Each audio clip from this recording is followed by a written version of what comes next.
Mas arte é obra omnimundo, é virtual realidade, matriz,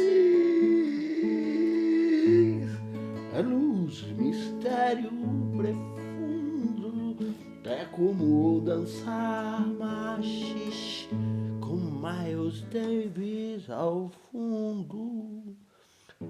Os mundos, ora os mundos. Arquivos do Subterrâneo. Howling, howling. Capítulo 2. Cada capeta. Ou o chão que pisca. Era alheio à modernidade. Preferia o orelhão ao celular, sapatos aos tênis e calças sociais no lugar das jeans. Isso nunca o preocupou. Na realidade, era motivo de orgulho. Um dos passatempos semanais, a troca de relógio na Praça do Bosque, significava verdadeiro resgate ao passado em que gostaria de ter nascido. Um retorno aos velhos tempos. Naquele sábado, se vestiu de maneira galante, um belo terno branco, gravata vermelha, combinando com as meias caque, e o chapéu, estilo gangster, creme. No braço, um belo Rolex, e em uma caixa vários outros modelos de relógio, todos de ponteiro. Relógio digital, para ele, era uma blasfêmia. Seguiu para a praça e percebeu algo inusitado. Os hippies brigavam com os senhores do clube da troca de relógios. Os colecionadores, na maioria terceira idade, se acumulavam ao redor dos hippies e os artesãos tentavam evitar o tumulto em torno dos seus trabalhos. Aproximou-se do grupo e questionou. O que é que vocês estão fazendo aqui, do lado desse pessoal sujo? Não quero ficar perto deles. Vim aqui para trocar, para vender os meus relógios. Fazemos isso do lado da estátua, não do lado deles, reclamou, apontando para o jovem artesão de cabelos desgrenhados, que tentava arrumar suas coisas em cima de um pano vermelho no chão. O relógio não está funcionando direito perto da estátua. Só digital, que não está dando defeito, onde a gente costumava ficar. Recusava-se a permanecer naquele ponto. Ali já tinha dono. E não eram os colecionadores, eram aqueles malucos com cara de drogados, pensava. Seguiu em direção da estátua que segurava o chapéu em uma das mãos. Parou diante de um banco e percebeu que sua tentativa seria frustrada se não exibisse os aparelhos. Pegou cada um dos seus relógios, possuía uns 10, ajeitou um a um no banco e aguardou. Chegou um senhor, com aproximadamente 50 anos, olhou para os aparelhos, em fila, e disse: "Gostei desse da direita. Pena que não está funcionando. Pagaria uns 50 mangos. Mas está funcionando. Impossível. Arrumo um a um. Sou filho de relojoeiro. Conserto todos." Pegou um dos aparelhos na mão para provar que o relógio estava funcionando. E percebeu que realmente aquele relógio estava parado. Olhou para o outro e os ponteiros estavam girando rapidamente, como se as horas tivessem virado minutos. O outro aparelho girava em sentido anti-horário. "Estão loucos! Todos os relógios estão loucos!" Gritou em um misto de susto e admiração. Recolheu os aparelhos e correu até o grupo de colecionadores na outra ponta da praça.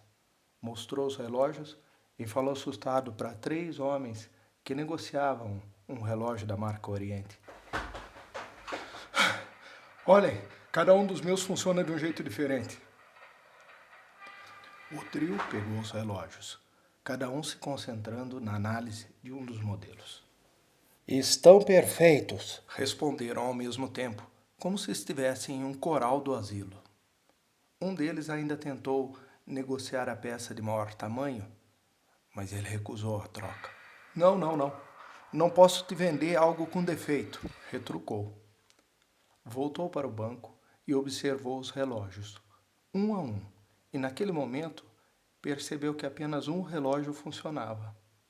Um relógio, bastante velho, com uma letra K no centro e grades para proteger a lente.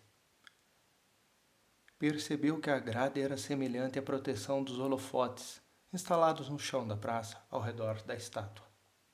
Olhou para o grupo e uma pessoa se destacou em meio à multidão. Um rapaz de meia idade. Naquele minuto se lembrou que aquele relógio velho, em perfeito estado de funcionamento, havia sido passado a ele por aquele rapaz. Recolheu seus relógios do banco e voltou ao grupo. Abordou o antigo proprietário do objeto. Você precisa me explicar esse relógio. Mostrou o estranho aparelho e questionou. Onde conseguiu? A coloração do rapaz mudou e ele começou a correr em fuga. Num impulso, perseguiu por alguns quarteirões e o final foi trágico. Ao atravessar uma rua, sem olhar aos lados, o antigo dono do relógio foi atropelado. Foi para perto do homem, ferido. Ele sangrava pela boca. Tentou ajudar o rapaz e gritou por socorro. Foi quando o jovem no chão o agarrou pela gravata vermelha e balbuciou. Do museu! Roubei do museu! A ambulância chegou, recolheu o corpo e simplesmente ignorou aquela figura exótica de terno branco, sujo de sangue e gravata vermelha. Sem trocar de roupa, seguiu atordoado, em estado de choque, pela rua, alguns quarteirões, em direção ao museu. Todos olhavam com espanto devido à grande mancha de sangue. Foi então que descobriu que o museu não estava mais funcionando há anos. Perguntou para um senhor magro, de barba, se ele sabia sobre o museu, e recebeu como resposta que a instituição simplesmente estava fechada. Porém, ele conhecia bem sobre o local e poderia ajudar. Mostrou o relógio e o homem, em resposta, fez o sinal da cruz. Vixe Maria, essa peça é do próprio diabo. Se afasta dela enquanto é tempo, hein? Tá vendo essa inicial K aqui? É de capeta. Dá para perceber pelo seu rosto, pelas suas roupas, que já notou que essa peça é maligna. Disse de forma dramática. Logo em seguida mudou o tom e continuou. Por sorte, conheço um satanista colecionador, que tá na cidade por pouco tempo, hein? Mas não se preocupa com ele, seu bando. Eles não fazem sacrifício. Disse sorrindo. Ele só sai de casa à noite, devido às suas crenças. Eu posso intermediar a negociação? A conversa se alongou e o senhor explicou que seu amigo estava hospedado em um hotel da cidade, que cobrava por hora. Provavelmente estava se divertindo com alguma prostituta nesse momento. Ele gosta do diabo, mas se diverte também com algumas diabas. Explicou. Assim que o colecionador de relógios se afastou, o estranho senhor que conhecia museus seguiu em direção ao hotel. Subiu vários lances de escada, bateu a porta e pouco tempo depois estavam conversando no quarto. Hoje eu vi um estranho relógio. Com certeza deve ser uma raridade. Nunca vi metal semelhante. No centro tinha uma letra K com um brilho muito especial. Precisamos comprar esse aparelho por valor baixo. Até mesmo roubá-lo. Com certeza, em alto valor. Disse o velho. Você tá maluco? Roubar um relógio? Tô nesse quarto fedido. Nenhuma torneira fica fechada. O vaso sanitário não dá descarga sozinha. De hora em hora parece que até estou escutando vozes. Além disso, mal tem dinheiro para comer. Precisamos mesmo é roubar um banco. E não um simples relógio.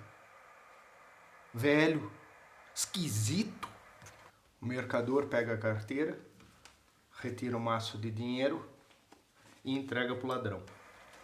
Toma, isso aí é para você passar o dia. Tenho certeza que aquele K é importante.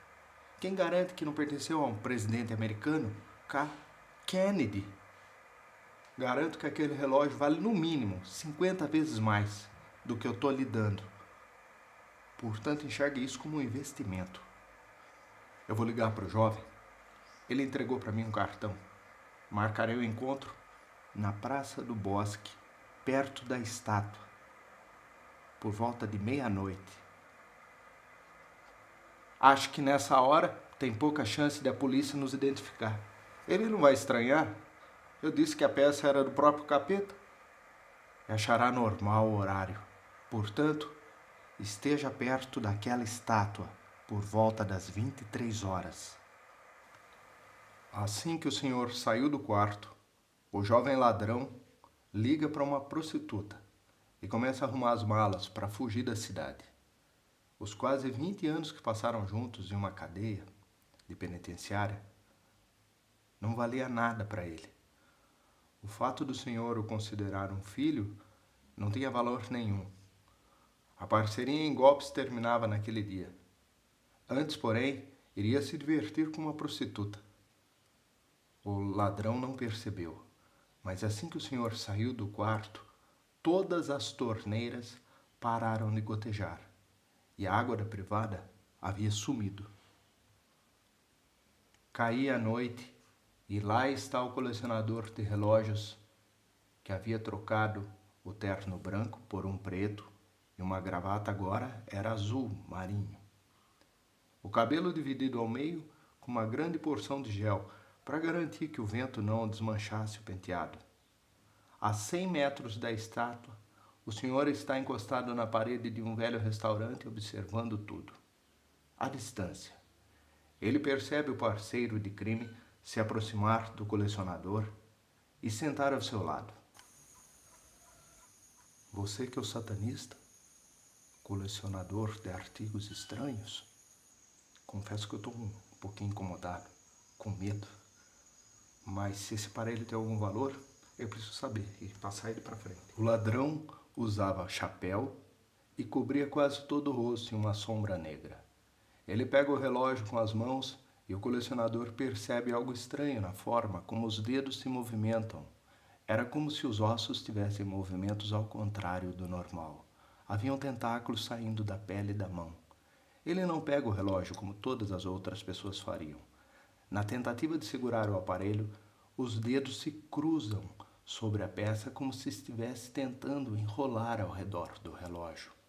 Assustado, o colecionador se levanta. É quando olha para o chão, percebe uma poça de água ao redor deles. Parecia que o satanista havia urinado nas calças, porém com uma quantidade enorme de água. O senhor que estava encostado na parede do restaurante percebe que algo está dando errado na negociação e decide agir. Porém, ao atravessar a rua, é interrompido por uma viatura da Guarda Municipal que solicita os documentos e minutos depois os agentes da lei o algemam e o jogam com rispidez para dentro da viatura. O colecionador está tão assustado com o satanista que a movimentação policial passa desapercebida.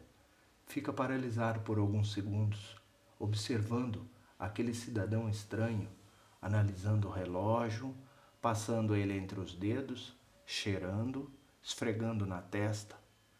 Pensa em pedir o aparelho de volta, mas decide correr para bem longe dali. Porém, logo nos primeiros passos, escorrega na poça de água que se formou e cai, batendo fortemente a cabeça no chão. Desfalecido e confuso, ele percebe que os holofotes ao redor da estátua começam a piscar de maneira estranha, como se estivessem transmitindo um sinal. As imagens são turvas e ele não entende exatamente o que está acontecendo. Apenas vê o satanista indo em alguns desses holofotes e, sem abaixar, apenas esticando os dedos até o chão, ele gira o primeiro holofote para a direita, o segundo à esquerda, o terceiro uma volta para a esquerda e outra para a direita. E quando o impossível acontece, a estátua se move. A mão que segura o chapéu e o posiciona, como os pedintes fazem enquanto aguardam esmola. O satanista parece derreter e some em suas vestes. A desmorona no chão, de uma vez só. E dentre os panos surge uma estranha criatura, em forma de polvo, que envolve a base da estátua com seus tentáculos e, de forma forçada, sobe sobre ele, sobe para dentro do chapéu e some dentro do chapéu.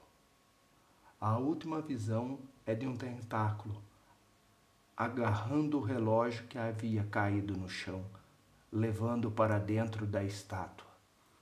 A mão da estátua se move novamente e o chapéu volta ao normal. O que presenciou foi tão fantástico que ele nem deu o trabalho de se levantar do chão. Ficou lá, estático e assustado. Daquele dia em diante, passou a acreditar no diabo. Viu outros andantes passarem pelo local e recolher a roupa do satanista que havia derretido. Um dos andarilhos vai até ele e pergunta se está tudo bem, mas não obteve resposta nenhuma. Ih, você tá mal, tá tudo mijado. Vou chamar ajuda. Diz um andante que tira um celular do bolso e chama uma ambulância. Os médicos chegam e tentam conversar com o rapaz, que repete sem parar: o capeta, eu vi o capeta. Ele virou um polvo e se escondeu lá dentro da estátua. Quebra a estátua para ver o capeta, tá lá dentro. Quebra a estátua, veja o diabo, ele tá lá dentro, entrou para dentro do chapéu. Após aquela noite, ninguém nunca mais viu o colecionador de relógios. Dizem que ele foi internado no hospital psiquiátrico, que fica na divisa da cidade. Alguns enfermeiros dizem que um dia ele foi ao banheiro e, após ouvirem a descarga, ele desapareceu.